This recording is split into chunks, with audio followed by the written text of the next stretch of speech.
छठी class में पढ़ने वाले महादेवन का स्कूल घर से कई किलोमीटर दूर था। वह पैदल ही स्कूल आता जाता था, जबकि उसके साथ पढ़ने वाले कई छात्र साइकिल से आते जाते थे। उसका मन करता था कि उसके पास भी साइकिल हो। उसने अपने पिता विश्वनाथन आचार्य से कई बार साइकिल दिलाने का अनुरोध किया, लेकिन वह अभी उसे साइकिल दिलाना नहीं चाहते थे। इसकी वजह यह थी कि महादेवन की उम्र अभी केवल 13 साल थी। 3 बेटियों के बीच वह उनका अकेला बेटा था, इसलिए वह कोई रिस्क नहीं उठाना चाहते थे। वह चाहते थे कि 2 से 3 साल में बेटा जब थोड़ा बड़ा और समझदार हो जाएगा तो उसे साइकिल खरीदवा देंगे। मगर महादेवन को पिता की बात अच्छी नहीं लगी। उसने साइकिल खरीदवाने की जिद पकड़ ली। वैसे विश्वनाथन आचार्य के पास पैसों की कोई कमी नहीं थी। उनकी केरल के चंगनाशेरी के निकट मडुमूला में उदया स्टोर्स के नाम से एक दुकान थी। दुकान से उन्हें अच्छी खासी आमदनी हो रही थी और परिवार भी उनका कोई ज्यादा बड़ा नहीं था। परिवार में पत्नी विजयलक्ष्मी के अलावा 3 बेटियां और एक बेटा महादेवन था। चूंकि वह एकलौता बेटा था, इसलिए घर के सभी लोग उसे बहुत प्यार करते थे। सभी का लाडला होने की वजह से उसकी हर मांग पूरी की जाती थी। विश्वनाथन ने उसके जन्मदिन पर 1 तोला सोने की चेन गिफ्ट की थी, जिसे वह हर समय पहने रहता था। वह उसे साइकिल खरीदवाने के पक्ष में तो थे, लेकिन अभी उसकी उम्र कम होने की वजह से फिलहाल मना कर रहे थे। लेकिन बेटे की जिद और मायूसी के आगे विश्वनाथन को झुकना पड़ा। आखिर उन्होंने बेटे को एक साइकिल खरीदवा दी। साइकिल पाकर महादेवन की खुशी का ठिकाना न रहा। यह बात सन 1995 की है। इसके बाद महादेवन दोस्तों के साथ साइकिल चलाने लगा। जब वह अच्छी तरह से साइकिल चलाना सीख गया तो उसी से स्कूल आने जाने लगा।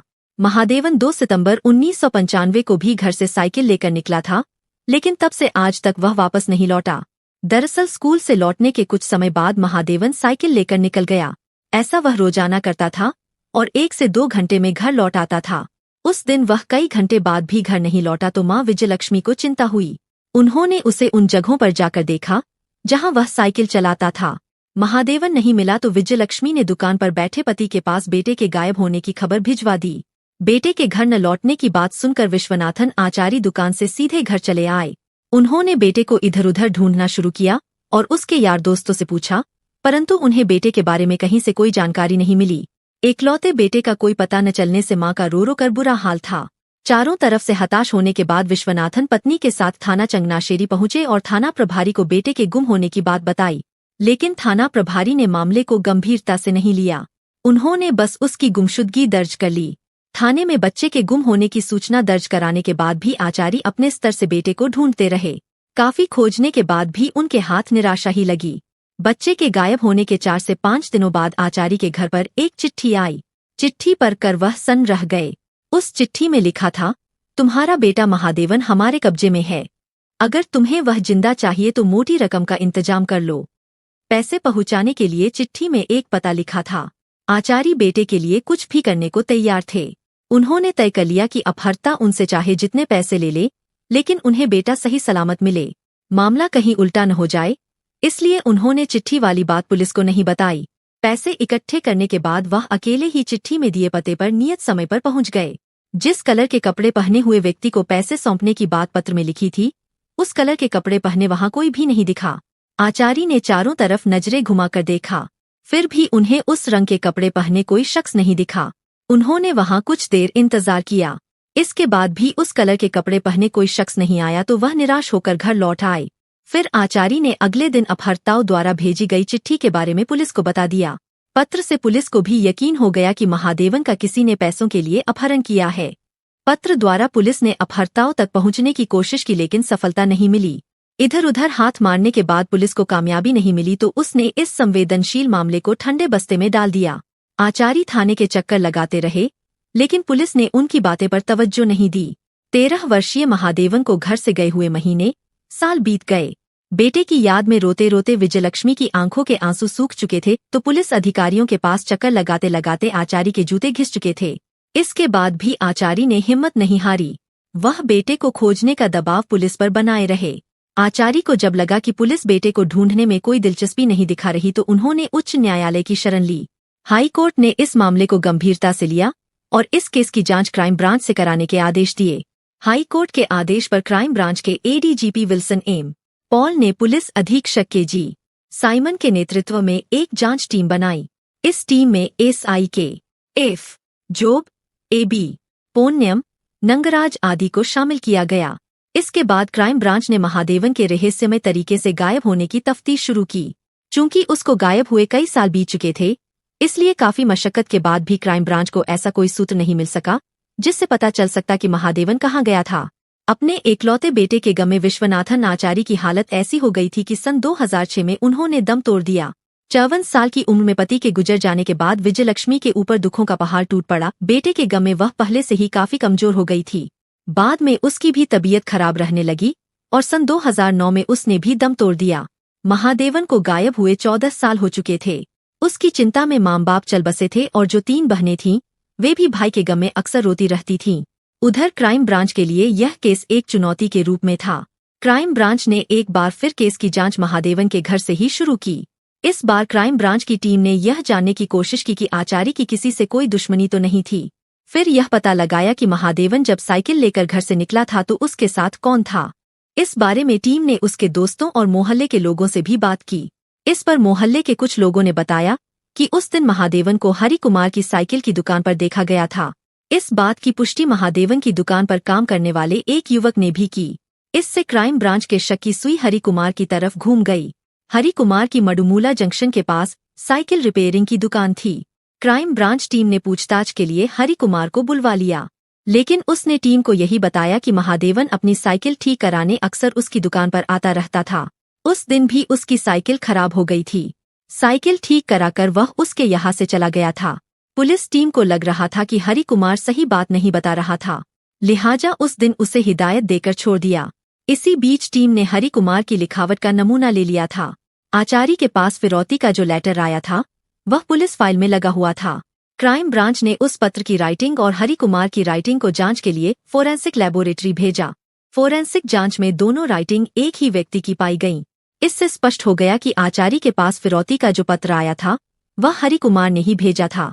इसका मतलब हरि कुमार ने ही महादेवन का अपहरण किया था। हरि कुमार के खिलाफ पक्का सबूत मिलने पर क्राइम ब्रांच ने उसे पूछताछ के लिए फिर उठा लिया। चूंकि टीम को अब पुख्ता सबूत मिल चुका था, इसलिए टीम ने इस बार उससे सख्ती से पूछताछ की तो उसने स्वीकार किया कि उसने महादेवन की हत्या कर दी थी। 19 साल पहले उसने एक नहीं बल्कि 2 से 2 हत्याएं की थीं। 2 से 2 हत्याएं करने का राज उसने उगल दिया था। दूसरा कत्ल उसने अपने एक नजदीकी दोस्त का किया था। उस दोस्त की गुमशुदगी भी आज तक रहस्यमय बनी हुई थी। महादेवन की हत्या की उसने जो कहानी बताई वह हैरान कर देने वाली थी। विश्वनाथन ने बेटे की जिद के आगे झुककर उसे साइकिल दिला तो दी थी, लेकिन उन्हें यह पता नहीं था कि यही साइकिल हमेशा के लिए बेटे को उनसे दूर कर देगी।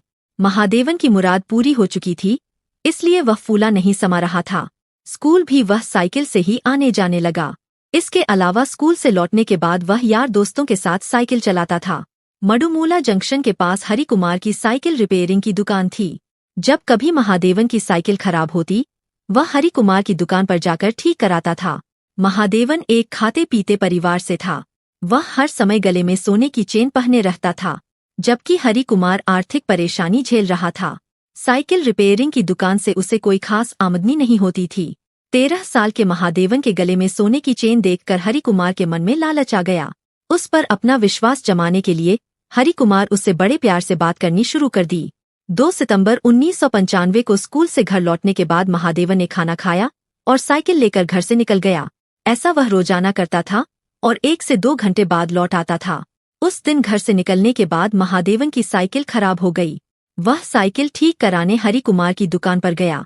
चूंकि उस समय दुकान पर कई ग्राहक पहले से बैठे थे, इसलिए हरि कुमार ने साइकिल अपने यहाँ खड़ी कर ली और उससे थोड़ी देर बाद आने को कहा। कुछ देर बाद महादेवन साइकिल लेने पहुंचा तो उस समय हरि कुमार दुकान पर अकेला था। महादेवन से सोने की चेन छीनने का अच्छा मौका देखकर हरि कुमार ने उसे दुकान में बुला लिया।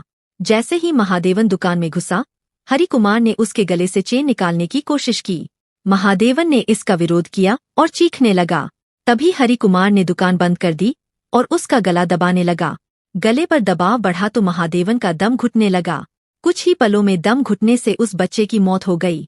उसकी हत्या करने के बाद हरि ने उसके गले से 1 तोला वजन की सोने की चेन निकाल ली।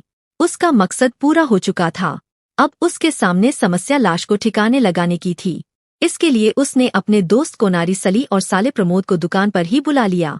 महादेवन की हत्या की बात उसने उन्हें बता दी। तीनों ने लाश को ठिकाने लगाने की योजना बनाई। योजना के बाद उन्होंने लाश को एक बोरे में भरा और ऑटो में रखकर उसे कोट्टायम के निकट एक तालाब में डाल आए। लाश ठिकाने लगाकर हरि कुमार निश्चिंत हो गया, लेकिन यह उसकी भूल थी। उसके दोस्त कोनारी सली ने ही उसे ब्लैकमेल करना शुरू कर दिया। पुलिस को हत्या की बात बताने की धमकी देकर वह उससे पैसे ऐंठने लगा। हरि कुमार उसका मुंह बंद करने के लिए उसकी डिमांड पूरी करता रहा। उसी दौरान हरि कुमार ने 1.25 लाख रुपए में अपनी जमीन बेची। कोनारी सली को जब यह बात पता लगी तो उसने हरि कुमार से 50,000 रुपए की मांग की। अब हरि कुमार उसे कोई पैसा नहीं देना चाहता था। वह जानता था कि अगर उसे पैसे देने को साफ मना कर देगा तो कोलारी पुलिस के सामने हत्या का राज खोल सकता है। इस बारे में हरि ने अपने साले प्रमोद से बात की और दोनों ने कोनारी सली से हमेशा के लिए छुटकारा पाने का प्लान बना लिया। योजना के अनुसार हरि ने वाशपल्ली में त्योहार के दिन शाम 7 बजे कोनारी सली को शराब पीने के लिए अपनी दुकान में बुला लिया। लालच में कोनारी सली वहां पहुंच गया। दुकान में ही तीनों ने शराब पीनी शुरू की। उसी दौरान उन्होंने कोनारी सली के पैग में साइनाइड मिला दिया। जहर मिली शराब पीने से कुछ ही देर में कोनारी सली की मौत हो गई। दोनों उसकी लाश को बोरे में भरकर एक ऑटो से कोट्टायम मरेपल्ली के पास ले गए। यहाँ पास में ही कोनारी सली का घर था। वहीं पास में स्थित एक पानी भरे गहरे तालाब में वह बोरी डाल दी। इसी तालाब में इन्होंने महादेवन की भी लाश डाली थी। इस तालाब को लोग प्रयोग नहीं करते थे। उसकी लाश ठिकाने लगाने के बाद दोनों अपने अपने काम में जुट गए। कोनारी सली की हत्या महादेवन की हत्या के करीब 1.5 साल बाद की गई थी। उधर जब कोनारी सली कई दिनों बाद भी घर नहीं लौटा तो उसके घर वालों ने थाने में गुमशुदगी दर्ज कराई। काफी छानबीन के बाद भी जब वह घर नहीं आया तो घर वालों ने यही सोचा कि वह बिना बताए घर छोड़कर कहीं भाग गया है। इसके कुछ दिनों बाद हरि कुमार के साले प्रमोद की भी बाथरूम में फिसल जाने के बाद मौत हो गई। उसकी मौत भी एक रहस्य बनकर रह गई। जुर्म के दोनों राजदारों की मौत के बाद हरि कुमार बेखौफ हो गया। अब उसे किसी का कोई डर नहीं रहा। इस पूछताछ के बाद जब लोगों को पता चला कि हरि कुमार ने न केवल महादेवन की बल्कि अपने दोस्त कोनारी सली की भी हत्या की थी, सैकड़ों की संख्या में लोग थाने पर जमा हो गए। वे हरि कुमार को सौंप देने की मांग कर रहे थे ताकि वे अपने हाथों से उसे सजा दे सकें, लेकिन पुलिस ने ऐसा नहीं किया। महादेवन को खोजते खोजते उसके माँ बाप गुजर चुके थे। अब उसकी 3 बहनें सिंघू, स्वप्ना और स्मिता ही बची थीं। भाई की हत्या का राज खुलने के बाद वे भी थाने गईं। उन्होंने पुलिस से अनुरोध किया कि उनके घर को तबाह करने वाले हत्यारे हरि कुमार के खिलाफ सख्त से सख्त कार्रवाई की जाए। पुलिस हत्यारे हरि कुमार को उस जगह भी ले गई थी जहां उसने दोनों लाशें ठिकाने लगाई थीं। चूंकि हत्याएं किए हुए 18 से 19 साल बीत चुके थे, जिससे वहां से लाशों से संबंधित कोई चीज नहीं मिली। अपराधी चाहे कितना भी शातिर क्यों न हो, अगर पुलिस कोशिश करे तो अपराधी तक पहुंच ही जाती है। सबूत खत्म करने के बाद हरि कुमार भले ही पुलिस से 19 साल तक बचता रहा, लेकिन पुलिस के हाथ उस तक पहुंच ही गए। लाख कोशिश करने के बाद भी हत्यारा पुलिस से बच नहीं सका। क्राइम ब्रांच ने उसे गिरफ्तार कर न्यायालय में पेश किया, जहां से उसे जेल भेज दिया गया।